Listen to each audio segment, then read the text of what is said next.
असं आहे की ह्या देशाचे ज्येष्ठ नेते, त्याचबरोबर आपल्या भारत देशाचे माजी संरक्षण मंत्री, माजी केंद्रीय कृषी मंत्री आदरणीय शरदचंद्रजी पवार साहेबांचा आज वाढदिवस आहे। खरं तर पवार साहेब यांनी या देशामध्ये आणि राज्यामध्ये एक अत्यंत सुसंस्कृत विचारानं राजकारण केलं। ते राजकारण करत असताना राजकारण करतात, परंतु वैयक्तिक जीवनामध्ये विरोधी पक्षाच्या लोकांसमोर वागताना सुद्धा ते नेहमीच समोरच्या माणसाचा सन्मान करून, आदर करून ते वागत असतात।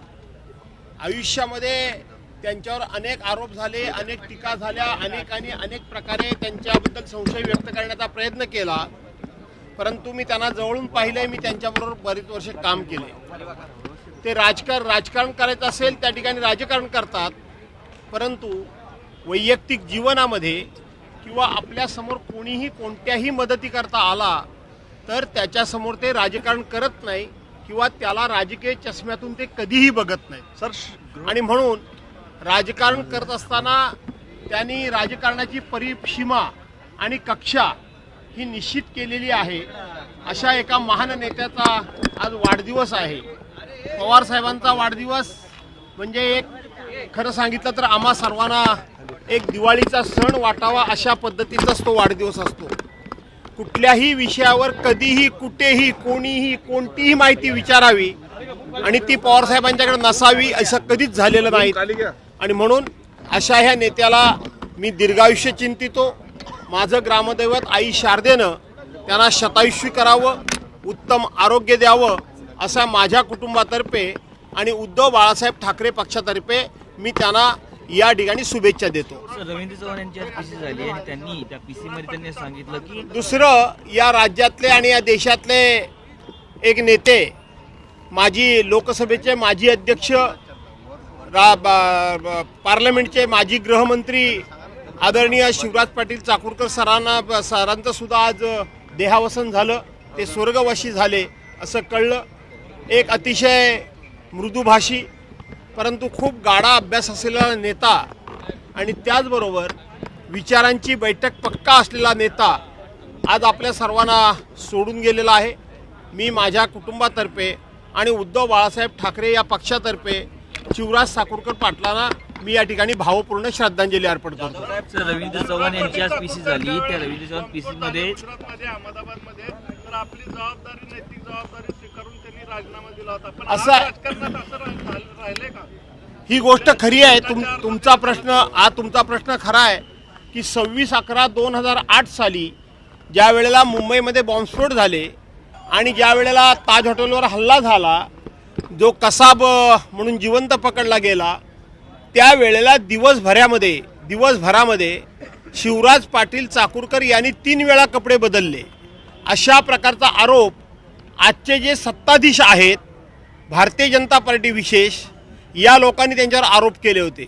परंतु ते त्याच दिवशी त्यांनी कपडे बदलले होते असं नाही, तर त्यांची नेहमीचीच ती कपडे बदलण्याची एक पद्धत होती। पण आज मात्र त्या ठिकाणी पुलवामामध्ये हल्ला होऊ द्या, उरीमध्ये हल्ला होऊ द्या, नाही तर आणखीन कुठे होऊ द्या, दिवसाला 4-4 वेळा कपडे बदलणाऱ्या नेत्यांबद्दल आज प्रत्येकाला खूप मोठा अभिमान वाटतो। पण त्यावेळेला या कपडे बदलण्यावरून खूप मोठं रान उठवलं होतं आणि त्यानंतर एकदा शिवराज पाटील चाकूरकर साहेबांची आणि माझी भेट झाली होती। त्या भेटीमध्ये हा विषय निघाल्यानंतर त्यांच्या मनाला किती वेदना झाल्या होत्या, ते किती व्यथित झाले होते हे मी स्वतःहून त्यांच्या बोलण्यातून अनुभवलेलं आहे। मुंबई विधान भवन परिसरामध्ये गोपीचंद पडळकर आणि जितेंद्र आव्हाड यांच्या कार्यकर्त्यांमध्ये मारहाण झाली, त्याचा अहवाल आज टेबल होणार आहे, तुम्ही कसं बघताय? असं आहे की हे कधीतरी घडणारच होतं, पण हे फार कमी घडलं। ज्या पद्धतीनं विधिमंडळाच्या अधिवेशनाच्या कालावधीमध्ये मुंबई विधान भवन असेल, नाहीतर तुमचं नागपूर विधान भवन असेल, ज्या पद्धतीने ही गर्दी उसळते, इकडं तर म्हणायचं आम्ही पास देत नाही, इकडं तर म्हणायचं आम्ही लिमिटेड पास देतो, आणि दुसऱ्या बाजूला ही प्रचंड गर्दी बघितल्यानंतर हे लोक आतमध्ये येतात कसे, कुठून आत येतात, कोणाच्या सौजन्याने येतात, कोणाच्या पाठीमागं बसून येतात। आणि म्हणून येणाऱ्या लोकांची व्यवस्थितपणे चौकशी सिक्युरिटी डिपार्टमेंटला करता येत नाही आणि म्हणून कधीतरी काहीतरी घडणारच होतं. ते 2 आमदारांच्या कार्यकर्त्यांमध्ये घडलं.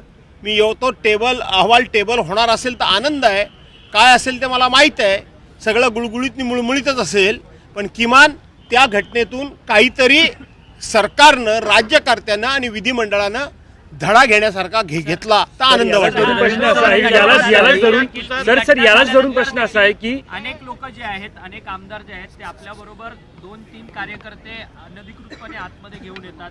तिथं त्या समोरच्या सगळ्या सिक्युरिटी लोकांनी त्यांना अडवण्यात देखील येतं, परंतु आमदारांकडनं दमदाटी करून मला माहीत नाही की आमदारांबरोबर 2-2, 3-3 कार्यकर्ते येतात. आमदार असेल, मंत्री असेल, स्वतः अधिकारी असतील, सगळ्यांना नियम जर कठोरपणे लावला तर शेवटी कोणतरी 2-3 लोक अशीच आणण्याचं धाडस करणार नाहीत. परंतु प्रत्येक माणूस बघून, त्याचा चेहरा बघून आणि त्याचं राजकीय पाठीमागचं बॅनर बघून तुम्ही जर त्यांना मदत करत असाल तर शेवटी अधिकार, हक्क हे सर्वांना समानच आहेत आणि म्हणून एखाद्याला जर तुम्ही फेवर केलं तर मला का करत नाही हा प्रश्न विचारण्याची संधीच देता कामा नये, हे माझं म्हणणं आहे. 5 जणांना दिलं जातं, 5 जणांना दिलं. हैदराबाद गजेट ज्यानुसार मराठवाड्यात फक्त 58 लोकांना कुणबी ओबीसी प्रमाणपत्र मिळाले. मला त्याची नक्की त्याची माहिती मला नाही, पण मी एवढंच सांगतो की सगळ्या समाजाला फसवण्याचं काम आणि उत्तम तंत्र विद्यमान महाराष्ट्र राज्यातल्या राज्यकर्त्यांना मिळालेलं आहे.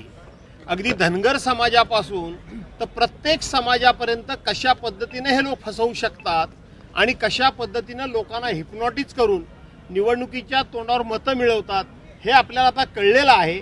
पण जोपर्यंत जनता शहाणी होत नाही, जोपर्यंत जनतेच्या हे लक्षात येत नाही, जोपर्यंत जनतेचे डोळे उघडत नाही, तोपर्यंत हे असे खेळकडे करतच राहणार. येणाऱ्या निवडणुकीमध्ये सेना भाजपा ह्याची युती झालेली आहे. प्रत्येक निवडणुकीत सेना भाजप युतीने लढणार. असं आहे, त्यांची युती हो अगर न हो, पण मी एवढंच सांगतो, मी जे बघितलं तेवढं सांगतो की एकनाथराव शिंदेची भाजपाला गरज कुठे आहे?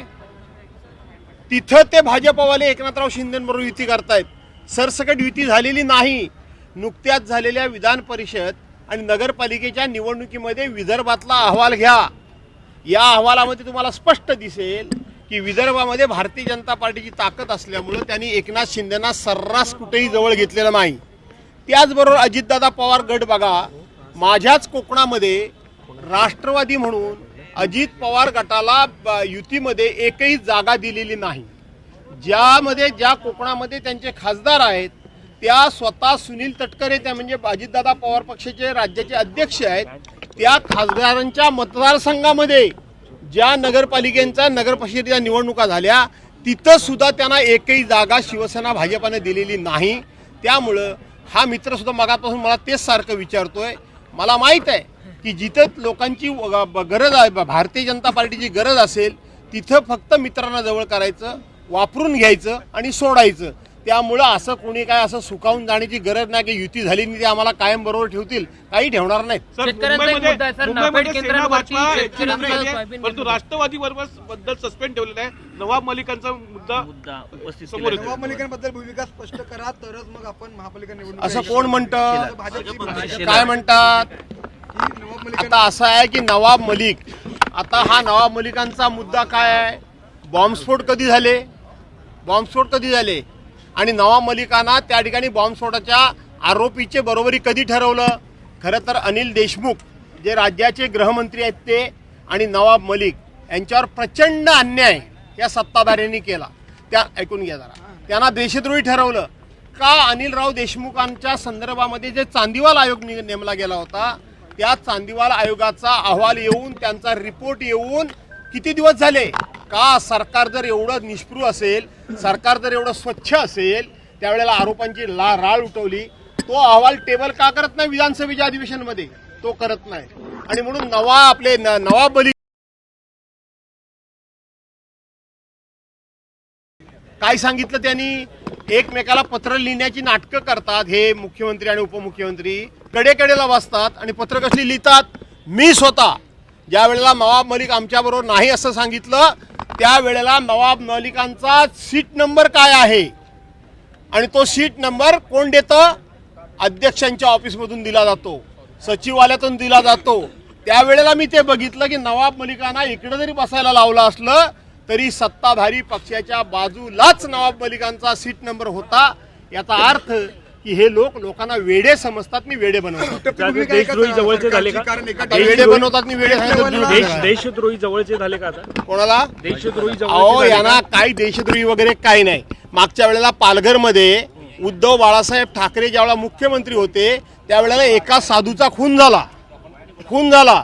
त्यावेळेला या लोकांनी असं काय रान उठवलं, असं काय देश पसरवलं की उद्धव साहेब काँग्रेस बरोबर गेले म्हणून हिंदू साधूंचे खून व्हायला लागले. आज त्याच ज्यांनी त्या मारणारा होता, खून केला होता, त्यानं भारतीय जनता पार्टी पक्षामध्येच प्रवेश केला. त्यामुळं ह्यांचं हिंदुत्व वगैरे बोलण्यासारखं बरंच आहे. हे फक्त दाखवण्याकरताय. मत जिथं कुठं मतं मिळतील तिथं त्यांचं हिंदुत्व पुढे मागे होत असतं. जाधव साहेब तुम्ही CSMT परिसरामध्ये छत्रपती शिवाजी महाराजांचा पुतळा व्हावा अशी मागणी केलेली आहे. मुळात काही वर्षांपूर्वी देशाचे पंतप्रधान नरेंद्र मोदी यांनी अरबी समुद्रामध्ये छत्रपती शिवाजी महाराज यांचा पुतळा व्हावा किंवा स्मारक व्हावा अशी मागणी केली होती आणि त्या संघानं कार्यक्रम पण घेतला होता. पाणी अर्पण पण कार्यक्रम झाला होता. नेमकं त्याचं काय झालं असा प्रश्न विचारला जातो. असं आहे की आपल्याकडे व्हीटी स्टेशन म्हणून नाव होतं, त्याचं CST म्हणजे छत्रपती शिवाजी महाराज रेल्वे स्टेशन नाव झालं. त्या ठिकाणी एक चांगल्या प्रकारचा अश्वारूढ पुतळा उभा राहावा अशा पद्धतीनं आमची मागणी आहे. त्याचबरोबर आमचे त्या भागातले जे खासदार अरविंदराव सावंत आहेत हे सातत्यानं केंद्राकडे या विषयामध्ये पाठपुरावा करत होते. तो विषय त्यांनी मला सांगितला की तुम्हीही विधानसभेमध्ये हा विषय मांडा आणि विधानसभेचा ठराव करून तुम्ही केंद्र सरकारच्याकडे पाठवा. म्हणून हा मुद्दा आपण सभागृहामध्ये उपस्थित केला, BSC मध्ये घेऊन सभागृहामध्ये उपस्थित केला आणि राज्याचे मुख्यमंत्री देवेंद्रजी फडणवीस यांनी मला स्पष्ट शब्दामध्ये सांगितलं की भास्करराव असा आता वेगळा ठराव करण्याची गरज नाही, कारण आता जो रेल्वे स्टेशनचा विकास होतोय त्याच्यामध्ये छत्रपती शिवाजी महाराजांचा अतिशय भव्य दिव्य पुतळा आपण उभा करणार आहोत आणि म्हणून वेगळा ठराव पाठवण्याची गरज नाही. परंतु नुकतंच आता आमचे अरविंद सावंत जे खासदार आहेत त्यांना केंद्रीय राज्यमंत्र्यांनी एक पत्र दिलं. काल अध्यक्ष म्हणाले की त्यांच्या कामकाजावर आपण बोलायचं नाही. मी त्यांच्या कामकाजावर बोलतच नव्हतो, तर अरविंद सावंतांना पत्र त्यांनी दिलं. त्या पत्रामध्ये त्यांनी ही भूमिका नाकारलेली आहे की त्या ठिकाणी पुतळा बसवणार आहे वगैरे काही त्यांनी मान्य केलं किंवा ते नाकारलेली आहे. म्हणून पुन्हा एकदा सभागृहामध्ये हा मुद्दा उपस्थित केला आणि सभागृहाचं आणि मुख्यमंत्र्यांचं मी लक्ष वेधलं की त्या ठिकाणी पुतळा व्हावा. पण त्याच्यानंतर माननीय मुख्यमंत्री देवेंद्र फडणवीस यांनी सांगितलं की जो काही पत्र आलं असेल ते पूर्वीच्या आराखड्यानुसार आलं असेल. आम्ही नवीन सुधारित आराखडा तयार करतो आहोत आणि त्या पद्धतीनं CSTला पुतळा बसेल असं त्यांनी सभागृहामध्ये सांगितलंय. त्यांना मी धन्यवाद देतो. तो होईपर्यंत आम्ही पाठपुरावा करणार. आपण जो मला प्रश्न विचारला की अरबी समुद्रामध्ये आंतरराष्ट्रीय दर्जाचं छत्रपती शिवाजी महाराजांचं स्मारक होणार होतं, त्याचं काय झालं हा प्रश्न आपण विचारला. ही सगळी भूमिपूजन कधी झाली होती? 2018ला हे झालं होतं आणि 19ला त्यावेळेला पार्लमेंटची निवडणूक होती, बरोबर आहे. प्रत्येक वेळी या ठिकाणी निवडणुकीच्या अगोदर अशा घोषणा करायच्या, लोकांची मतं मिळवायची आणि लोकांना फसवायचं. काय झालं? इंदू मिलच्या परिसरामध्ये डॉक्टर बाबासाहेब आंबेडकरांचा आंतरराष्ट्रीय जे स्मारक होणार होतं त्याचं काय झालं? जो मालवणला छत्रपती शिवाजी महाराजांचा पुतळा उभा राहिला तो निवडणुकीच्या अगोदरच त्या ठिकाणी पंतप्रधानांच्या हस्ते उद्घाटन झालं. 6 महिन्यामध्ये तो कोसळला. आणि म्हणून ही सगळी आश्वासनं जी आहेत ती निवडणुकीकरता दिली जातात, निवडणुका केल्या जातात, लोकांची मतं घेतली जातात आणि नंतर आश्वासनं ही कुठे जातात याचा विचार करण्याची सरकारला आता गरजच राहिलेली नाही. सरकारला माहीत आहे की आपण लोकांना खोटे आश्वासनं दिली की लोक आपल्याला मतं देतात आणि म्हणून लोक जोपर्यंत जागरूक होत नाही तोपर्यंत हे अशा थापा मारत राहणारच आहे.